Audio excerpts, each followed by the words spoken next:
ওর বড় মহিমা যদি এরকম নিতে না পারে একটা ফোঁটা নেবে, ফোঁটা হচ্ছে তিলক নিয়ে যদি কারোর মৃত্যু হয়, বোঝা গেল? তিলক নিয়ে যদি কারোর মৃত্যু হয় তাহলে সে যত বড়ই পাপী হোক না কেন, যম তাকে টেনে আর জমালয়ে নিয়ে যেতে পারে না। তিলকের এত মহিমা, বুঝছেন? আচ্ছা একটা কথা, মালা আপনাদের গলাতে অনেকেরই আছে, ভালো কথা।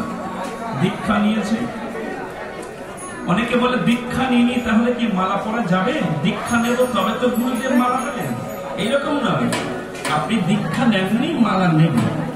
দীক্ষা নেননি, নেবেন। আজকে আমি যদি এক্ষুনি আপনাকে বলি দীক্ষা নিয়ে নিন, রাস্তায় বাড়ি যেতে যেতে যাকে পাবেন তার কাছে দীক্ষা নিয়ে নেবেন, তা তো আর হবে না। দীক্ষা যার কাছে নেবেন বেশি হলে 5 বছর। ভালো করে শুনুন, এই জন্যই আমাদের ভুলগুলো হয়ে যায়, শিক্ষাগুলো আমরা ঠিকঠাক পাই না।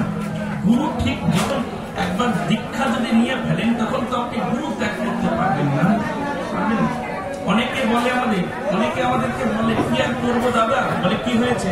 বলে দীক্ষা তো নিয়েছিলাম কিন্তু মন্ত্র ভুলে গেছে। মন্ত্র বা কেউ ভুলে যায় বলো তো দীক্ষা নিয়ে? তার মানে কি ওই দীক্ষা নেওয়ার পরে সে